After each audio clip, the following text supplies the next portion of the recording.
Yuk belajar technical analysis. Nah, kalau kemarin kita udah bahas market structure, sekarang kita bahas ke level yang berikutnya. Salah satu fondasi dari analisis teknikal yaitu support dan resisten. Tanpa ini chart bakal kelihatan kayak garis zigzag gak jelas doang. Nah, tapi ketika kita belajar hal ini, kita bisa makin gampang baca pergerakan harga. Yuk kita langsung ke chart. Ya. Nah, ini adalah line chart ya. Jadi line chart ini yang kemarin udah dijelasin untuk memudahkan kita melihat area-area support dan resistennya. Kita coba ibaratkan support itu adalah lantai dan juga resisten adalah atap gitu ya. Kalau harga jatuh biasanya ke lantai. Nah, ini jadi tempat harga berhenti dulu atau bahkan mantul ke atas atau bahkan tembus gitu ya. Ini bisa terjadi juga. Sebaliknya resisten itu kayak atap.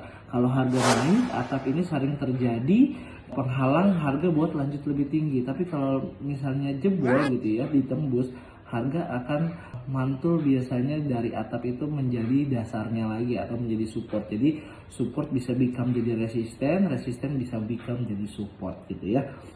Nah, jadi support dan resisten itu ada 3 jenis ya teman-teman. Ada horizontal, area harga sering mantul di titik yang sama. Kemudian ada trendline gitu ya.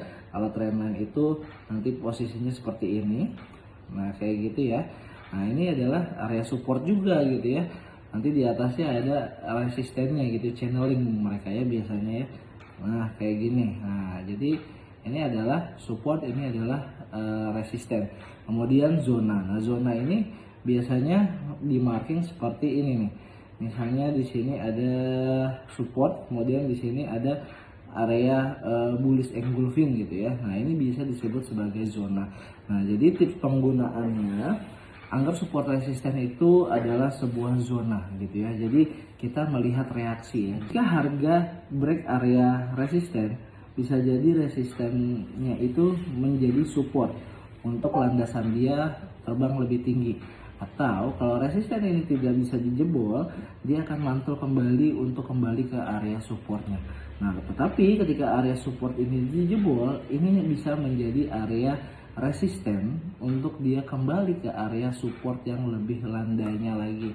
Jadi penggunaan support dan resisten ini kita perlu konfirmasi ya bahwa harga ini akan mantul di area support atau di resisten atau malah jebol gitu ya. Nah, semoga video kali ini bisa membantu teman-teman dalam membaca sebuah pergerakan market. Nextnya kita bahas materi technical analysis yang lain. Sampai ketemu di chapter 3. Yuk belajar technical analysis. Nah, kalau kemarin kita udah bahas market structure, sekarang kita bahas ke level